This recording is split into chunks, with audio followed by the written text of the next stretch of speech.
नंदिनी का मन बहुत ही उदास था। वो देर रात घर पहुंची तो थक कर उसका बदन टूट रहा था। वो जब अंदर आई तो घर में अंधेरा था, लेकिन तभी किसी ने हॉल की लाइट जलाई। नंदिनी की नजरें जैसे ही उस इंसान पर पड़ी, उसने बड़ी थकी हुई आवाज में कहा, माँ, आप अभी तक सोई नहीं है? राधिका ने कहा, नहीं, जब बच्चे घर से बाहर हो तो नींद नहीं आती है माँ को, बल्कि माँ तो बच्चों के घर लौटने का इंतजार करती है। नंदिनी को राधिका की बात दिल को छू गई। वो आगे बढ़ी और नंदिनी के गाल पर हाथ रखते हुए कहा, जाओ फ्रेश हो जाओ, मैं खाना गर्म करके तुम्हारे लिए खाना लगाती हूँ। नंदिनी ने राधिका के उसी हाथ को पकड़ते हुए कहा, माँ, आप जाकर सो जाइए, मुझे जरा भी भूख नहीं है, बहुत थक गई हूँ, सोना चाहती हूँ। बिल्कुल नहीं, जब तक तुम खा नहीं लेती हो मैं अपने कमरे में सोने नहीं जाऊंगी, और भूखे पेट तुम्हें भी नींद नहीं आएगी। राधिका की ऐसी प्यारी बातें सुनकर नंदिनी का मानो दिल भर आया हो। तभी उसने आगे कहा, स्वास्तिका दीदी और बाकी सभी लोग शाम को ही निकल गए, सब तुम्हें ढूंढ रहे थे, और तुम्हारा फोन भी नहीं लग रहा था। वैशाली और साक्षी को भी तुम्हारी बड़ी फिक्र हो रही थी। नंदिनी इससे पहले कि ये सोच रही थी कि वो राधिका के आगे भी क्या बहाना बनाएगी, लेकिन तभी राधिका ने अपनी बात को जारी रखते हुए कहा, वो तो अच्छा हुआ कि अवनी ने बताया कि तुम लोगों की कॉलेज की दोस्त बीमार है और दोनों वहीं चले गए थे। नंदिनी के वहां नहीं होने पर जब अवनी घर पहुंची तो सभी नंदिनी के बारे में ही पूछ रहे थे, और तभी उसने बात को संभालने के लिए कहा था कि वो और नंदिनी अपने किसी बीमार दोस्त से मिलने चले गए थे, लेकिन नंदिनी को वहीं रुकना पड़ा क्योंकि उसकी हालत थोड़ी नाजुक थी। सभी ने अवनी की बात पर विश्वास भी कर लिया था। इतनी बातें कहते हुए राधिका ने खाना परोस दिया था नंदिनी के लिए। नंदिनी वहीं पर आकर चुपचाप कुर्सी पर बैठ गई। राधिका भी उसके बगल में बैठ गई। नंदिनी का खाना खाने का जरा भी मन नहीं था, लेकिन वो राधिका की वजह से बैठ गई थी। उसका उतरा हुआ चेहरा देखते हुए राधिका ने कहा, नंदिनी, क्या बात है, तुम इतनी परेशान क्यों लग रही हो बेटा? सहेली की वजह से परेशान हो या फिर कोई और बात है? ये सवाल करते हुए राधिका नंदिनी का जवाब सुनने के लिए बड़ी गौर से देख रही थी, और नंदिनी को कहीं ना कहीं झूठ बोलना बुरा लग रहा था। तभी नंदिनी ने अपने मन में सोचा, क्या कहूँ माँ से कि आप जिसे अपना बेटा समझ रही हैं वो आपका बेटा है ही नहीं। घर वालों पर क्या असर होगा इन बातों का? नहीं, मैं अभी ये सब माँ को नहीं बता सकती। नंदिनी ये सब सोच ही रही थी कि तभी राधिका ने उसके खाने की प्लेट से एक और तोड़ा और नंदिनी की तरफ आगे बढ़ाते हुए बोली, इतनी परेशान मत हो, ठीक हो जाएगी तुम्हारी दोस्त। कहीं ऐसा ना हो कि तुम बीमार पड़ जाओ, इसलिए चलो जल्दी से मुंह खोलो। नंदिनी ने अपना मुंह खोला तो राधिका ने उसे बड़े प्यार से एक और उसके मुंह में खिला दिया। कुछ पल के लिए राधिका और नंदिनी के बीच शांति थी। शायद राधिका ये समझने की कोशिश कर रही थी कि नंदिनी आखिर इतनी परेशान क्यों है, और ठीक उसी वक्त नंदिनी ये छुपाने की कोशिश कर रही थी कि आखिर वो इतनी परेशान क्यों है। 2 से 3 निवाले खिलाने के बाद नंदिनी ने मना करते हुए कहा, बस माँ, मेरा पेट भर गया है। ऐसे कैसे पेट भर गया है? तुमने हमारे साथ खाना भी नहीं खाया था। आप क्या है नंदिनी? समीर और तुम्हारे बीच सब ठीक तो है ना? समीर का नाम सुनते ही मानो एक बार फिर नंदिनी के पैरों तले जमीन खिसक गई हो, और उसने इसका कोई जवाब नहीं दिया। राधिका ने जब देखा कि नंदिनी खामोश है तो उसने फिर इस बात पर जोर देते हुए पूछा, नंदिनी, तुम्हारी और समीर के बीच सब ठीक है ना? इस बार नंदिनी ने कुछ सोचते हुए कहा, आप खामखा इतनी परेशान हो रही है माँ, हम दोनों के बीच सब ठीक है। रात बहुत हो गई है, अब जाकर आराम कीजिए। तभी राधिका ने कुछ सोचते हुए कहा, मुझे उम्मीद है मुझसे कोई झूठ नहीं बोलूंगी नंदिनी। और हाँ, समीर ने भी कुछ नहीं खाया है। मैं उसके कमरे में खाना देने गई थी, लेकिन उसके सर में बहुत दर्द हो रहा था, तो उसने कहा कि वो नहीं खाएगा। एक बार तुम उसे देख लेना नंदिनी। ये सब बातें सुनकर नंदिनी कोई रिएक्ट नहीं कर सकती थी, इसलिए उसने चुप रहना ही ठीक समझा और अपना सर हाँ में हिला दिया। राधिका ने नंदिनी के सर पर बहुत ही प्यार से हाथ फेरा और बोली, गुड नाइट बेटा। और हाँ, मैंने किचन में तुम दोनों के लिए दूध गर्म करके रख दिया, उसे लेते हुए ऊपर चली जाना। समीर ने कुछ खाया नहीं है, शायद दूध पी ले। नंदिनी ने अपना सर हाँ में हिलाया और राधिका वहां से चली गई। नंदिनी वहीं बैठी थी, लेकिन उसे कुछ समझ में नहीं आ रहा था। उसके सर में बहुत तेज दर्द हो रहा था, उसका बदन टूट रहा था, और वो इमोशनली बहुत तकलीफ में थी। उसे कुछ समझ नहीं आ रहा था कि फिर वो कहाँ जाए, जिसे वो अपना पति मान रही थी। उसके खिलाफ सारे सबूत ये कह रहे थे कि दरअसल वो उसका पति है ही नहीं, वो तो कोई विकी नाम का इंसान है। यही सब सोचते हुए नंदिनी के दिमाग में आया, अगर ये मेरा समीर नहीं होता तो मुझे पहले ही पता चल जाता। ऐसा कैसे हो सकता है कि मैं अपने प्यार को ना पहचान पाऊं? लेकिन भाई दूसरी तरफ सारे सबूत उसके खिलाफ हैं, पर मुझे सच का पता लगाना ही पड़ेगा। ये कहते हुए नंदिनी किचन में गई, वहां से दूध का ग्लास उठाया और अपने कमरे की तरफ चली गई। नंदिनी चाह कर भी अपने धीरे कदमों को तेज नहीं कर पा रही थी। उसे बस एक ही बात की चिंता खाई जा रही थी कि आखिर वो सब कुछ कैसे हैंडल करेगी। ऐसा नहीं था कि उसके जीवन में कभी कोई परेशानी नहीं आएगी, लेकिन ऐसी परेशानी कभी नहीं आई थी। नंदिनी समीर के कमरे की तरफ जा रही थी कि तभी उसकी आहट पाते ही अवनी अपने कमरे से बाहर निकल आई। अवनी अपने कमरे में अभी तक जागी हुई थी और वो जानती थी कि ये कदमों की आहट नंदिनी की है। जब अचानक से अवनी नंदिनी के पास खड़ी हो गई तो उसने कहा, तुम अभी तक सोई नहीं? अवनी ने जैसे ही नंदिनी के हाथ में दूध का ग्लास देखा, उसने गुस्से से कहा, तू क्या कर रही है नंदिनी? सच जानने के बाद भी? इससे पहले कि नंदिनी उससे कुछ कहती, अवनी ने इधर उधर देखा और उसका हाथ पकड़कर खींचते हुए उसे कमरे के अंदर ले आई। माँ को बताया? नहीं। क्यों? हिम्मत नहीं हुई, ठीक वैसे जैसे तेरी नहीं हो रही थी मुझे बताने की। अवनी ने आगे नंदिनी से कहा, नंदिनी क्या कहा रिया ने? इन सब में वो भी मिली हुई है ना? मैं जानती हूँ वही है वो इंसान जो इसे लेकर आई है, लेकिन रिया ऐसा क्यों करेगी? नंदिनी ने यह सवाल अवनी से पूछ लिया। अवनी को समझ नहीं आया और उसने कहा, कि मुझे कैसे पता होगा?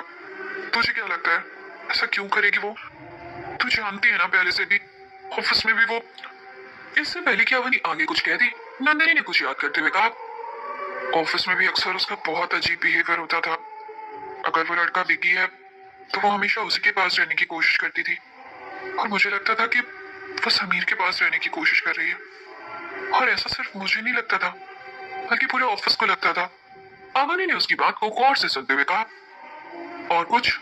नंदिनी ने कहा, पता नहीं क्यों मुझे कुछ तो अजीब लग रहा है। मुझे ऐसा लग रहा है कि जैसे इन सबके पीछे कोई ना कोई बहुत बड़ा राज है, कोई वजह है जहां तक हम सोच भी नहीं सकते। नंदिनी की बात से अवनी को थोड़ा आश्चर्य हुआ। उसने कहा, लेकिन ऐसा क्या हो सकता है नंदिनी? नंदिनी बोली, रिया बहुत अजीब है, यानी कि वो कभी भी गुस्सा होती है, फिर अचानक से हंसने लगती है, बिना किसी बात पर गुस्सा करती है, और फिर कभी बिना किसी बात पर हंसने लगती है। जैसे मैं आज उसके घर गई तो मैंने देखा। अवनी और भी ज्यादा जान लेना चाहती थी, इसलिए उसने तुरंत सवाल किया, क्या देखा? नंदिनी ने कहा, कुछ बहुत अजीब, बहुत ज्यादा अजीब। नंदिनी की बातों से अवनी बहुत ज्यादा क्यूरियस हो गई थी और रिया के बारे में जिस तरह से बता रही थी उसे कुछ अलग ही समझ में आ रहा था। अवनी ने कहा, क्या अजीब? नंदिनी ने उसे बताना शुरू किया। थोड़ी देर के बाद जब नंदिनी और अवनी की बातें खत्म हुई तो अवनी ने कहा, इसका मतलब है कि? बिल्कुल सही, इसका मतलब यही है हमें कल सुबह पुलिस स्टेशन निकलना होगा और विजय से इस बारे में बात करनी होगी। अवनी ने नंदिनी के कंधे पर हाथ रखते हुए कहा, मैं तो ऐसा कुछ सोच भी नहीं सकती थी, लेकिन तुम डरना मत, हम लोग साथ हैं। नंदिनी ने कहा, अगर हमें उन्हें हराना है तो हमें साथ ही रहना पड़ेगा। अवनी ने इस बात पर सहमति जताते हुए कहा, लेकिन फिर समीर भैया, वो, मेरा दिल कहता है कि वो ठीक होगा और हम जल्द से जल्द उसे ढूंढ लेंगे। नंदिनी के इस विश्वास पर अवनी ने भी विश्वास जताते हुए कहा, हाँ, मुझे तुम पर पूरा भरोसा। रात बहुत हो गई है, तुम सो जाओ। ये कहते हुए नंदिनी वहां से जाने लगी, लेकिन तभी अवनी ने उसका हाथ पकड़ा और बोली, तुम उसके साथ उस कमरे में कैसे? अवनी की इस बात में थोड़ी हिचकिचाहट, लेकिन एक दोस्त होने के नाते अवनी की चिंता बिल्कुल जायज। नंदिनी ने उसे समझाते हुए कहा, अगर मुझे उसके बारे में पता लगाना है तो उसके साथ रहना जरूरी होगा और तुम मेरी चिंता बिल्कुल मत करो, मैं संभाल लूंगी। ये कहते हुए नंदिनी वहां से चली गई। वो अपने कमरे में जैसे ही आई, समीर उसका बाहर बालकनी में वेट कर रहा था और नंदिनी के कदमों की आहट पाते ही उसने कहा, कहाँ चली गई थी? मैं कब से तुम्हारा इंतजार कर रहा था। नंदिनी ने वो ट्रे वही टेबल पर रखी और बोली, क्या तुम्हें सच में लगता है कि तुम्हें ये पूछने का अधिकार है? ये सुनते ही समीर नंदिनी की तरफ मुड़ा, लेकिन कुछ कह नहीं पाया। नंदिनी ने उसे देखते हुए आगे कहा, माँ ने तुम्हारे लिए दूध भेजा है, इसे पी लो। समीर ने हिम्मत की और धीरे से चलते हुए नंदिनी के पास आया। समीर की आंखें नम और सूजी हुई थी, ऐसा लग रहा था कि वो बहुत रोया है। नंदिनी ने उसकी तरफ देखा भी नहीं और कुछ बोलना चाहा, लेकिन फिर न जाने उसके मन में क्या आया कि वो चुप हो गई। समीर उसके सामने खड़ा था और उसने नंदिनी की तरफ बहुत ही प्यार से देखते हुए कहा, तुम ठीक तो हो ना? नंदिनी ने देखा कि उसके हाथों से खून टपक रहा है, जो चोट उसे सुबह लगी थी। नंदिनी ने उसे देखा और फिर बोली, मैं इसकी ड्रेसिंग कर देती हूँ। समीर ने बहुत धीरे से कहा, कोई जरूरत नहीं है, मैं खुद कर लूंगा। नंदिनी ने उसे अजीब नजरों से देखा और उसकी बात ना मानते हुए ड्रॉर से उसने फर्स्ट एड बॉक्स निकाल लिया। फर्स्ट एड बॉक्स लिए नंदिनी समीर के सामने जाकर खड़ी हो गई और उसे आंखों से इशारा करते हुए बोली, बैठ जाओ। समीर उसकी बात नहीं टालना चाहता था और इसी वजह से वो बैठ गया। नंदिनी भी बिस्तर में ठीक उसके बगल में बैठ गई और बीच में उसने फर्स्ट एड बॉक्स रख लिया। उसने समीर के हाथ से खून से भरी पट्टी को धीरे धीरे खोलना शुरू किया और दूसरे हाथ से उस घाव को साफ करते हुए दूसरी पट्टी बांधने लगी। समीर उसे ऐसा करते हुए देख रहा था। नंदिनी के चेहरे पर थकान साफ दिख रही थी। समीर ने उसे देखते हुए कहा, तुम मुझसे कुछ पूछोगी नहीं? नंदिनी ने कहा, तुम्हें पता है दुनिया का सबसे बड़ा सुख क्या है? क्या? समीर ने कहा। नंदिनी ने पट्टी लपेटते हुए कहा, समझ जाना। अगर आपको कोई समझता है, आपसे प्यार करता है, आपका ख्याल करता है, तो उससे बड़ी खुशी की बात नहीं है। यही वो चीजें हैं जो हर एक इंसान के लिए जरूरी है, किसी भी चीज से ज्यादा जरूरी। और दुख? समीर ने ठीक उसका उल्टा सवाल किया। ठीक उसका उल्टा, ना समझा जाना। अगर इस पूरी दुनिया में आपको कोई एक इंसान भी ना समझे तो इससे बड़ा दुख और कुछ हो ही नहीं सकता। तभी सभी ने कहा, तुम्हें इस दुनिया में कोई समझता है? हाँ। और तुम्हें? समीर चुप हो गया और अपने मन में सोचने लगा, रिया ने नंदिनी से जो कुछ भी कहा होगा या उसे जो कुछ भी दिखाने की कोशिश की होगी, मैं जानता हूँ उसके बाद वो मुझ पर भरोसा नहीं करेगी। समीर के दिमाग में ये सब चल ही रहा था कि तभी नंदिनी ने फिर कहा, क्या सोचने लगे? समीर के दिमाग में जो चल रहा था उसके मुंह से वही निकला और उसने कहा, तुम्हें मुझ पर विश्वास है या फिर उस पर? क्यों आए हो यहाँ? यह सवाल सुनने के बाद समीर को ऐसा लगा मानो उसके शरीर से किसी ने जान निकाल ली हो। उन दोनों के बीच थोड़ी देर के लिए खामोशी छा गई। समीर को समझ नहीं आया कि वो इस बात का क्या जवाब दे। नंदिनी ने फिर पूछा, बेहतर होगा कि तुम खुद मुझे सारा सच बता दो। समीर कुछ कहना चाह रहा था लेकिन कुछ तो ऐसा था जो वो नहीं कह पा रहा था। शायद उसके पीछे कोई मजबूरी हो या फिर कोई डर या फिर कुछ ऐसा जिसे अगर वो बता दे तो उस बात पर नंदिनी यकीन नहीं करती। वह चुप रहा। नंदिनी ने आगे कहा, मैं तुमसे आखिरी बार पूछ रही हूँ। समीर ने इस बात का जवाब ना देते हुए नंदिनी से ही सवाल किया और बोला, जब तुम सब कुछ जानती हो तो फिर मेरी इतनी चिंता क्यों? क्यों मेरे लिए ये दूध लेकर आई हो? क्यों मेरे हाथों में पट्टी बांध रही हो? क्यों कमरे में आते हुए तुम्हारी नजरें मुझे ढूंढ रही थी?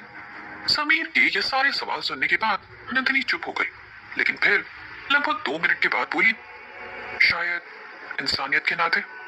समीर ने अगला सवाल किया, तुम्हें क्या लगता है नंदिनी, जो तुम्हारी आंखें देख रही हैं क्या वही सच है?